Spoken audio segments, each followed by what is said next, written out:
On acceding to the US presidency, John F. Kennedy assembled a team of the best and brightest to advise him. Highly accomplished, Ivy League educated men with strong interpersonal ties. This team gave us the Bay of Pigs disaster and the Vietnam War. The cabinet of President Abraham Lincoln, by contrast, is fractious, poorly educated in some cases, with strongly opposed views and entrenched rivalries. This team won the Civil War and ended slavery. So how do you build a better team? This time, we're looking into the mysteries of collective intelligence. Welcome to The Learning Hack, a podcast about the people and technologies that are creating the future of learning. I'm John Hellman. Now guess what? Learning is cool. Learning is cool. Learning is cool.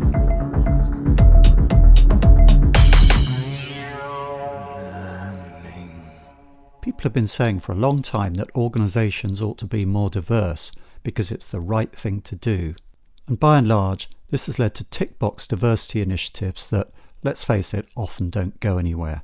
But in recent years, we've begun to hear a different story about diversity, which is not about fairness, but about results. Hack facts. A study by McKinsey found that companies in the top quartile for gender diversity on their executive teams were 21% more likely to experience above average profitability. Ethnic and cultural diversity resulted in a 33% increase in performance. Teams that think differently, it seems, do differently. They do better. In fields from software development to venture capital, a growing body of research is showing more diverse teams get better results. And the opposite is true as well. A study of investment bankers found the success rate of acquisitions and IPOs was 11.5% lower on average for investments by partners with a shared school background, and shared ethnicity had even stronger negative effects. What's going on here? It's something called collective intelligence. Woke, liberal crap. Cynical Bambino, it's not liberal crap. It's science. Research from Carnegie Mellon showed little correlation between a group's collective intelligence and the IQs of its individual members.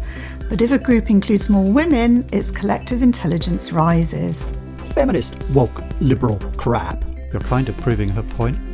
According to Dr. Anita Williams-Woolley of Carnegie Mellon, one of the authors of the report, this finding can be explained by differences in social sensitivity, on which studies have shown women score higher than men, especially men who like to sit in a locked room all day, mumbling into a microphone. Okay.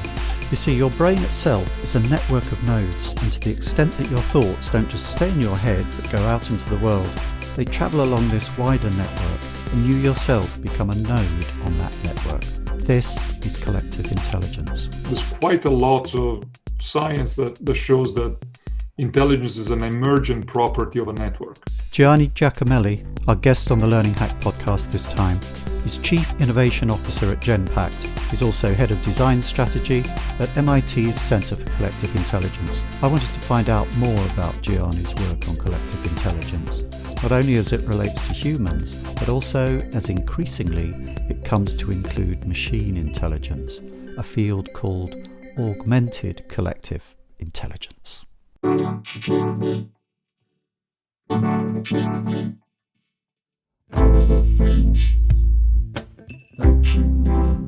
Hello, Gianni. Welcome to the Learning Hack. Really glad you could join us today. Thanks for inviting me, John.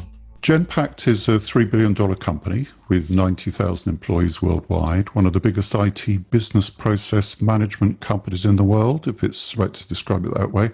But it's not a name that will be familiar to L&D people in the UK, I don't think, that much.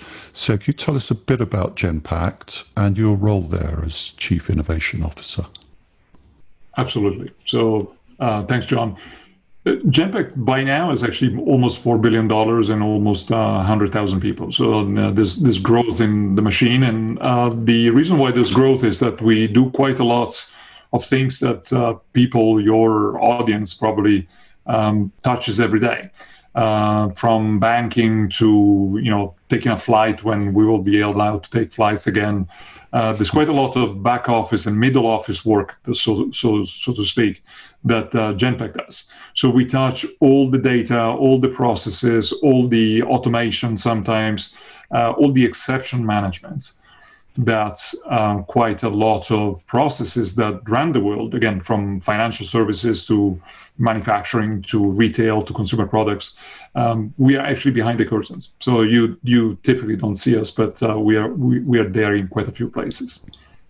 As in the Wizard of Oz, the man behind the curtain pulling the levers for us. So as the Wizard of Oz, the Chief Innovation Officer there, what is your role encompass specifically? So innovation in operations of this nature is I think is the tale of automation, artificial intelligence, design of experiences for users, etc. So what is important is that we keep bringing transformation to our clients. You probably remember how we used to do banking 10 years ago, and now you know how it is done now, especially in the UK, right, where the market is quite advanced. That is the kind of things that very often are triggered from the back office, right, from the middle office, from the operational side of the story. So my role is twofold. One is to try to design solutions for the future, but also, even more importantly, at least in the last few years, has been trying to harness the collective intelligence of our people in many different ways so that they themselves can actually go and innovate without me needing to be in the middle, or my team or my organization needing to be in the middle. So that's the job of a Chief Innovation Officer here. So that's a dispersed form of innovation within the company. Because I know companies have different models for innovation, don't they? Some have sandboxes and what have you. So your model is that innovation should be dispersed throughout the company, and learning is part of that? Let's say there's multiple layers. So certainly we're not a product company, we are a services company. So service companies tend to be a little bit more distributed in the way they do innovation, right? It tends to be less of a next iPhone kind of thing, if you think about it. So for us, it's more about how can we use automation to do things in a different way? How do we use artificial intelligence to detect fraud faster, etc.? So there's one part of that is really R&D.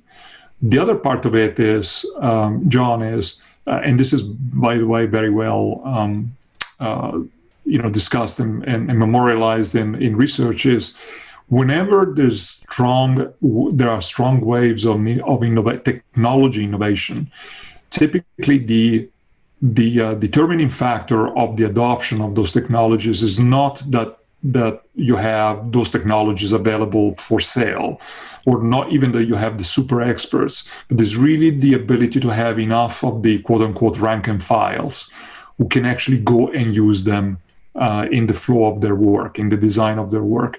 And so the capability development becomes particularly important, because those are the people at the end of the day who will be able to interoperate with the expert and say, I think that there's an applicability of that tool in this microsegment of the process. And that's the reason why it's super important to create capabilities in the humans, not just the technology.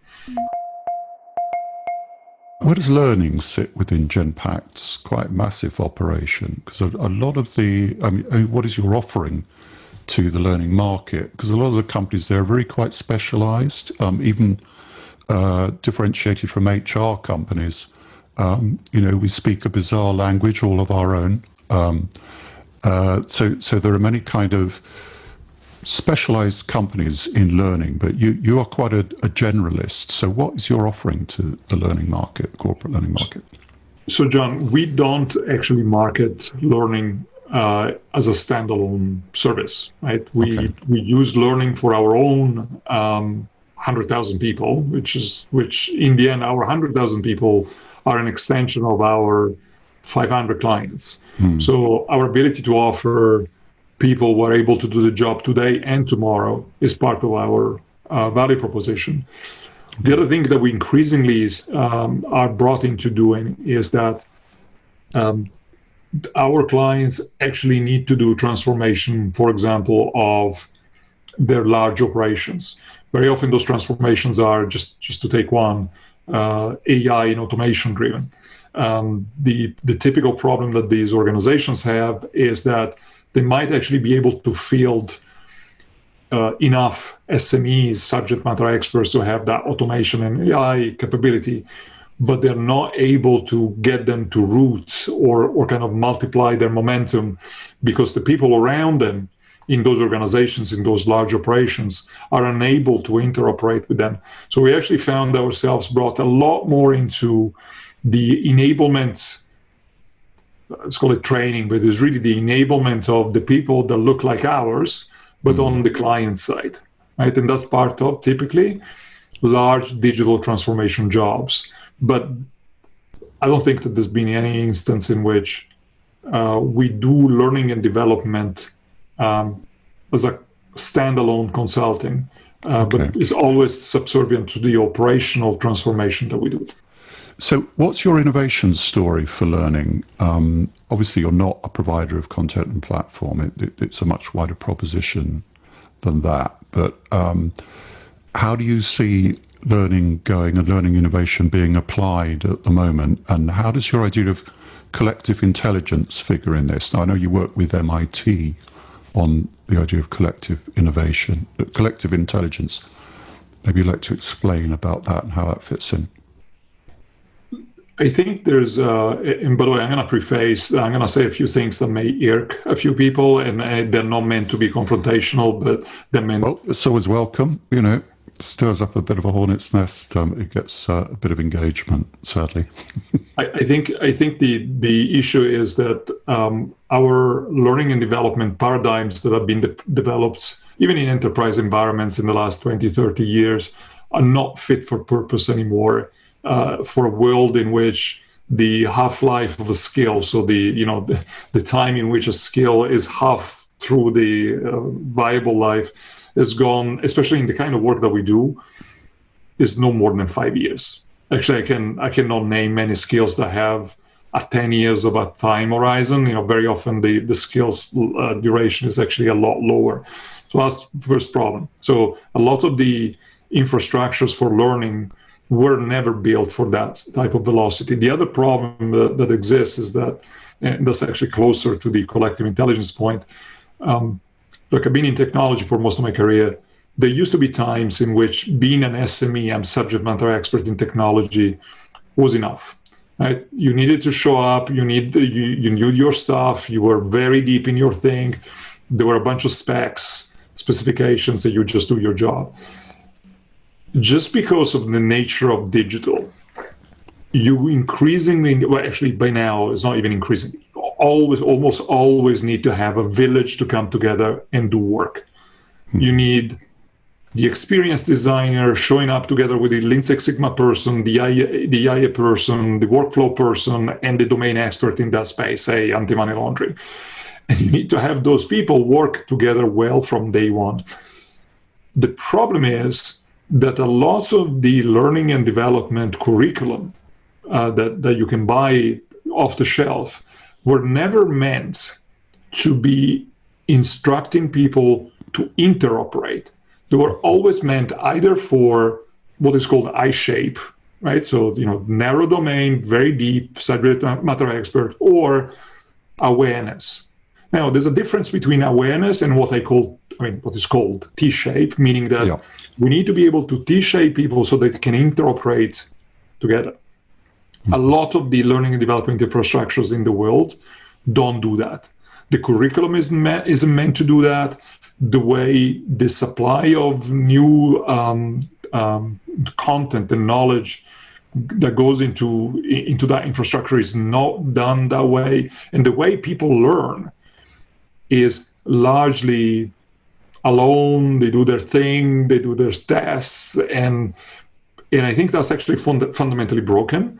The very concept of collective intelligence means that we actually should move away from, I think, this notion that frankly is archaic of, it's true, we need to have individual leadership. We need to have people who drive things. But it's actually very easy to confuse that with the fact that we don't win in isolation. we actually win in teams, and very large organizations win in teams of teams. And learning needs to help there. So the way we look at learning and development and infrastructure that we created was to provide people with the ability to do I-shaped learning as well as T-shaped learning in a way that really harnesses the collective intelligence of the people we have in the company, as opposed to, again, sitting in a classroom, even if it's a virtual classroom, it's still a classroom, and being imbibed with the new knowledge. So I think that's actually a little bit of the paradigm shift that we are trying to push. Reflecting that back, it does occur to me that all our measures of intelligence, the way that we describe intelligence, tend to be rooted in the individual. You will have an IQ as an individual, so everybody has these different levels of intelligence. We talk about multiple intelligences, but that is again within the context of the individual.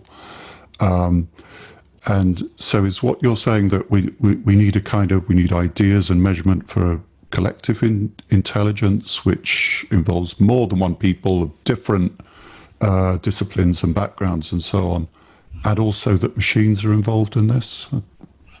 So machines are a node in the network, right? The network is the intelligence. Yeah, it sounds like George Siemens' language to me. He talks about nodes and connectivism and so on, yeah? By the way, there's quite a lot of science that shows that intelligence is an emergent property of a network. So it's not, again, I don't know who watches your podcast, but maybe there's some religious component to it that some people may want to ascribe to it, but the reality is that neuroscience these days, and actually computer science, quite a few people have been studying how you create intelligent systems. Yeah. Well, intelligence is an emergent property of when you create a network in which enough nodes are connected in an efficient enough way. You can actually get intelligence with very, very simple things, right? I mean, you have ants that optimize the rate at which they come out of the anthill to go and search for food. I mean, that's a collective intelligence. I mean, you'd agree that there's very little intelligence in the individual ant, but collectively they do things that are very complicated, that supply chain people look at them and say, well, that's actually a good way of doing it. So indeed, it's about collective nodes and collectively emergent properties. Now, your point about measuring collective intelligence is a really important one, John. I think you kind of stumbled onto it, but there's quite a lot of research, including research at MIT, that actually shows that the drivers of collective intelligence may not be the same as the drivers of individual intelligence. Oh, interesting. I don't know if you want any more color on that, but that also has implications for management practice, really. Yeah, maybe you could talk a bit more about that, because I am interested in that. So I think if I were to maybe simplify, it's all about diversity, right? At the end of the day, if you take systems like our brain, right? Our brain is fundamentally the epitome of a collective intelligence. If you look inside, you have nodes and you have connectivity, and then you have hormones. Yes, I'm polarizing, but largely that's the architecture. And that does the things that are incredible that we all see. The reason why the brain of a human is so powerful is that it is quite diverse, right? Though the individual components, if you look at them, they kind of look like the same at a very high level, but again, they tend to specialize quite a lot. But they're not just specialized, they're specialized and interconnected. Now, you port this to the human environment, to the human organizational environment. What is really important in collective intelligence is driven, and this research from MIT that I'm happy to share maybe separately, that shows that the more diversity you can master in your network, the more intelligent your network will be. And diversity is diversity of cognition. By the way, also diversity of gender very often also drives collective intelligence, because there's quite a few theories, but one of the theories is that women tend to actually be very good at connecting dots between people, whereas men tend to be, obviously we're polarizing, averages are not good, etc., but men tend to be more individual drivers, or hierarchical drivers, whereas women are actually quite happy to, again, averages, etc. is not that good, but they tend to have more of a tendency of connecting the dots, right? And that diversity of intelligence allows people to interpret and be collectively more intelligent. Now, where learning fits in is that, imagine if you had 100 people who had each of them their own individual capabilities, but then they couldn't communicate to each other, either because they cannot collaborate or because they don't have the attitude to do it, or they're not incentivized to do it. You right there, you kill collective intelligence. And what we really want to do is to enable people to, at least, in learning and development, we can't really take care of the incentive side of the story, but we can actually take care of the capability side of the story, which means that an artificial intelligence person is now able to talk to an experienced designer, and together they can do new things.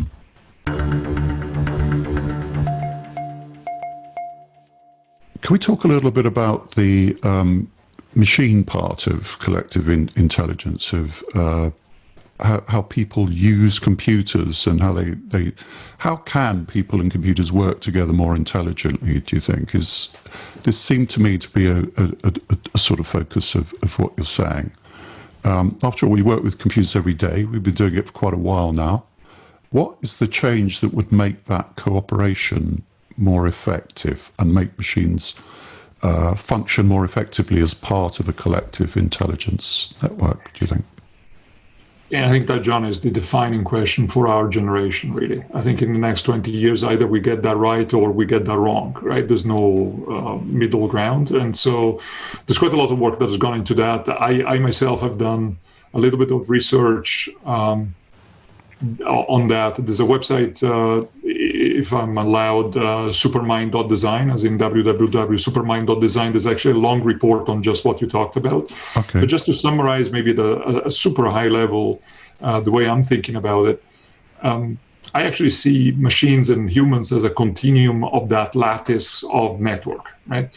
And the way you can harness machines to actually be effective in helping networks of human express more intelligence is by getting machines to do 3 or 4 things very well. So machines are actually really good at doing a few things. First of all, connect the dots, right? Connect the dots in terms of people. You and I, 20 years ago, we would not have been able to do what we are doing today, right? You couldn't have found me. Even if you found me, we probably would have been on the phone. It would be a completely different experience, right?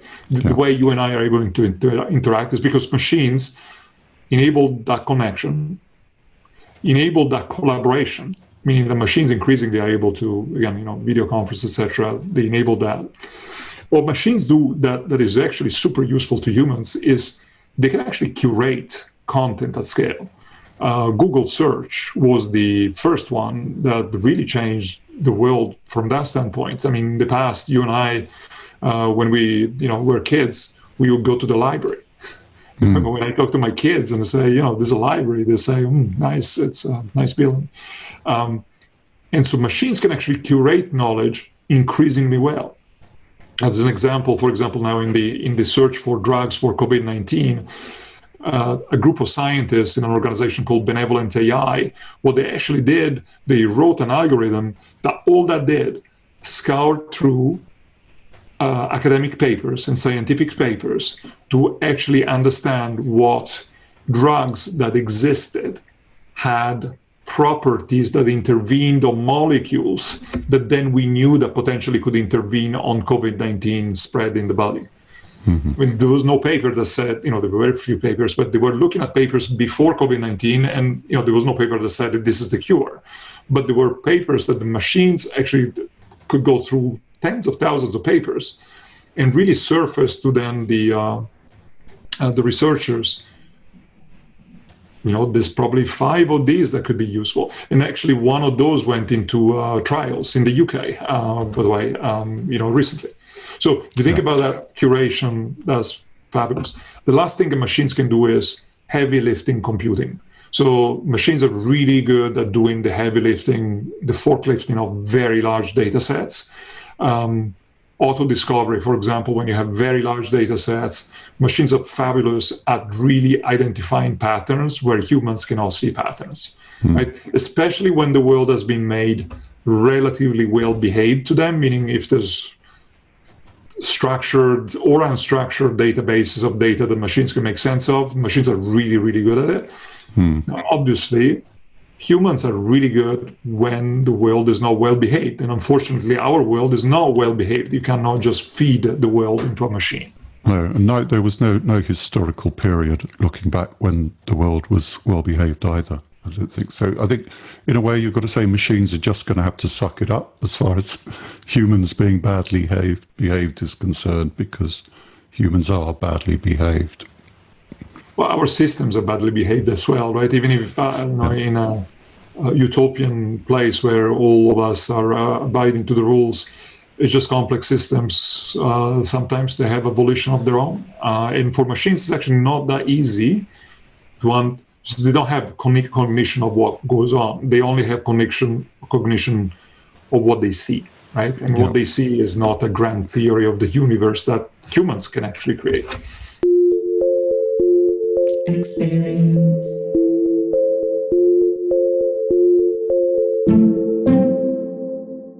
It's everything that ever happened to you, everything that ever will.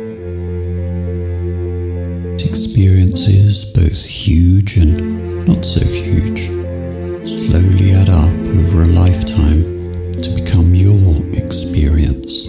Everything you know, everything you are. Experience. And now the experience word is taking over learning. Learning experience. Our learning experience. Learning experience design. Learning experiences. And some worry that the change will distract from what science has told us about how people learn. Do we even know what we mean by the words learning experience? Is this a learning experience? Or this? Or this? I've talked to some incredibly smart designers, theoreticians, L&D practitioners, and technologists on behalf of the good people at Learning Pool. And together we've created a series of guides and resources to help you get the best from this change. Download the first of these now, the Experience White Paper. Experience.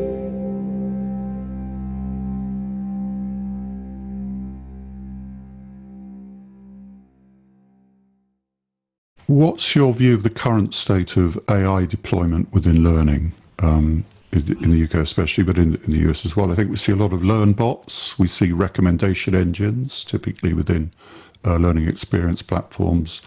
We see a certain amount of automated content creation, but not that much use of analytics or data mining, for instance. And other areas of AI don't seem to touch the field that much. So could you give us your candid view of where it is now, AI adoption within learning, and where it needs to go? I'll be candid, and I have my point of view, which obviously I don't know everything and I don't see everything, but from what I know and see, I think the AI hype has actually taken hold also in learning and development. This hype that is way ahead of what the actual, I wouldn't just say ability, but also the need. I'm all for engaging learners in a way that is exciting. And machines, for example, AI has been quite good. I mean, if you see social media, machines are quite good at proposing things at the time in which the user really would want to see something. So machines are good at that. Now, if that works exactly the same in a learning type of environment with the jury still out, I still think that recommendation is mostly about the timing and a little bit maybe the type of content, video, short, etc. I personally don't think, and I actually pushed back really hard at the beginning of our own journey in developing our learning infrastructure. I think it's essential to have capability frameworks.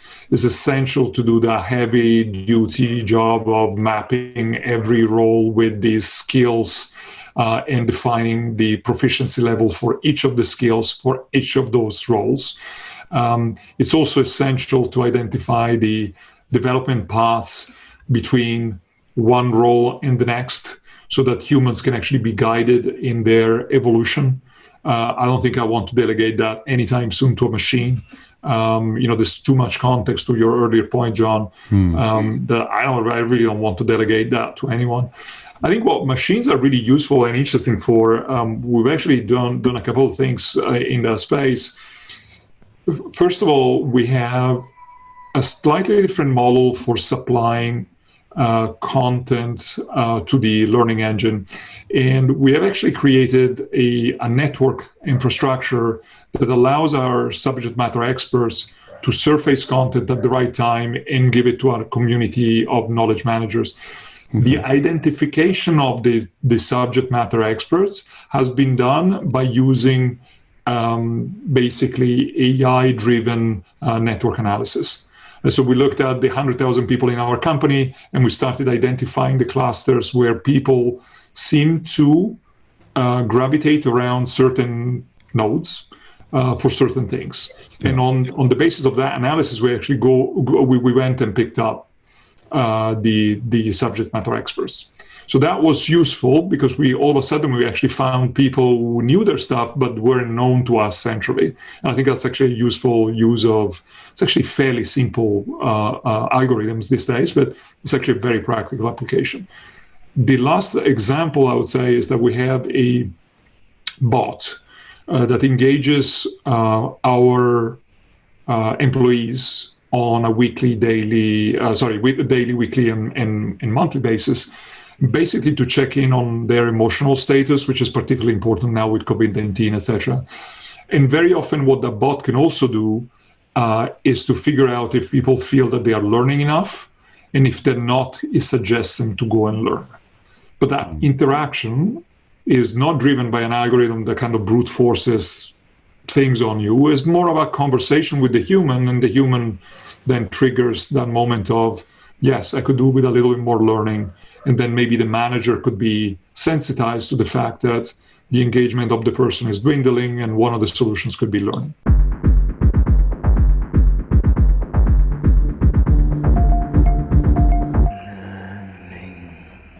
I've got to come back on something you said earlier, which was about the engagement point of view, and that you were saying that machines are good at the engagement part. I'd like to question that. Is it really so much a matter of the capability of AI and machinery, or, if you like, the geopolitics of AI? I mean, we have this immense kind of billion-dollar industry around engagement and AI, which is driven by big companies like Facebook and Google and so on, and driven by the revenue priorities of getting people engaged with content. So when we kind of port that across to learning, it fits very easily into LXPs as a way of kind of surfacing content, engaging people with content. But in learning, that's only really the first stage of the process. And what you feel is that there isn't a billion-dollar AI industry engaged on looking at matters of retention, transfer into practice, spaced practice, and so on, all the things that we know are really important to learning. So do you feel that as a problem, as a lack, and what can we do about that? Well, first of all, we'll know that social media is both an incredible innovation and a massive problem, because it's, we probably 10 years from now will look at this time as a Wild West. And so I wouldn't actually say that you want to port things such as in copy-paste into the world of learning, because I think we'd probably end up with creating additional problems on the learning I'm thinking side. more of what's actually happening when people have LXPs and describe them as the Netflix of learning, for instance, or, this is like Amazon. People are using recommendation engines and so on, front-ending systems. They do, and we work with Edcast a lot. Complex. Yeah, and I'm sorry, I didn't want to interrupt. Sorry, there was a lag. But we work with Edcast, right? But our view was we want to use the recommendation engine parsimoniously, right? Because I think there are downsides. There's obviously the objective is to make learning more engaging, as opposed to a mandatory compliance kind of thing. But it's a double-edged sword, right? And we really want to make sure that we don't just end up addicting people to the equivalent of candies, right? Things that are really not all that useful, and people just consume them because they're easy and they're sweet, but they don't really create. Maybe they create some knowledge, but they don't create understanding. So to me, there's actually a very significant challenge. The other challenge, John, is the reason why Facebook and others are so powerful is that they have so much data. I'm still not completely convinced that we have the same amount of data in the LXPs that we have today. I mean, we're really talking about a couple of orders of magnitude of difference. So, for those algorithms to be very, very effective, they probably need to have a little more data before we can actually call it prescriptive analytics, really. So how do you see the future of machine-human cooperation within learning? And people hate this, but could you do a crystal ball thing and say what you see happening in the next 2 to 5 years? I know as an innovation officer, you're kind of looking at technology futures, and maybe with some realistic-ish timescales on it. Specifically for learning, right, John? I think the future is actually pretty bright. I think the few things that you said actually yourself, a few things like, content assembly, content generation has become a lot easier. And that makes the ability of people to use fresh content way superior to what we used to have in the past. I mean, for ourselves, for example, in Genpact, one of the things that we do is we use a lot of YouTube content, a lot of, publicly available content, and people post things that are quite good, right? Very often they're very segmented, very hyper-curated. So I think that's going to be a positive. That will increase. I think the LXPs themselves will actually become better at engaging the audience. I still think that from an experience design perspective, there's a long way to go to make those platforms as engaging as they could do. The other part that I think, and this is my MIT side of the thinking, and hopefully I'm going to be able to drive some of this. There's a network component of learning, and I think most organizations don't think of learning as a collective intelligence exercise.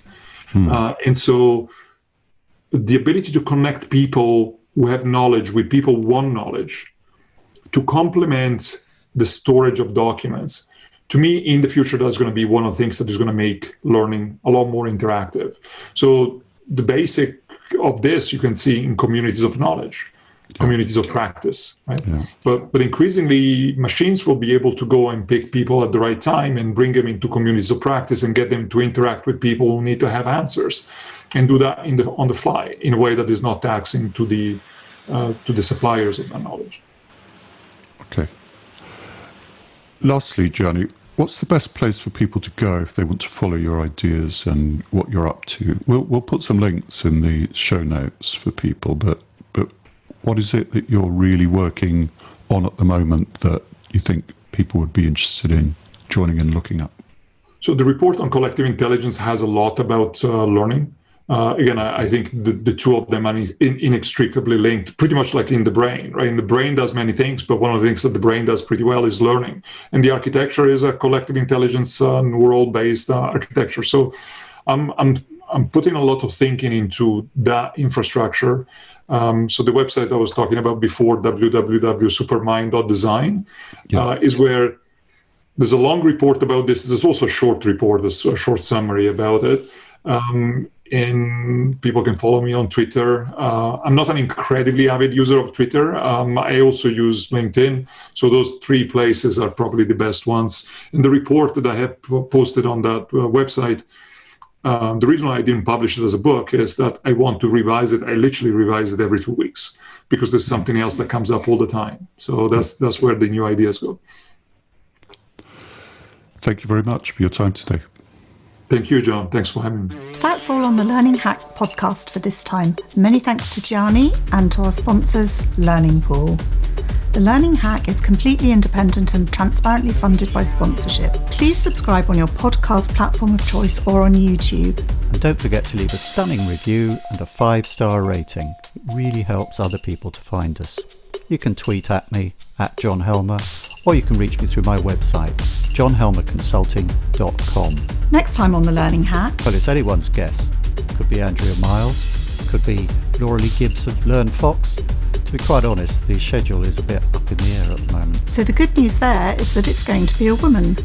Stay classy, learning people. Now I finally get it.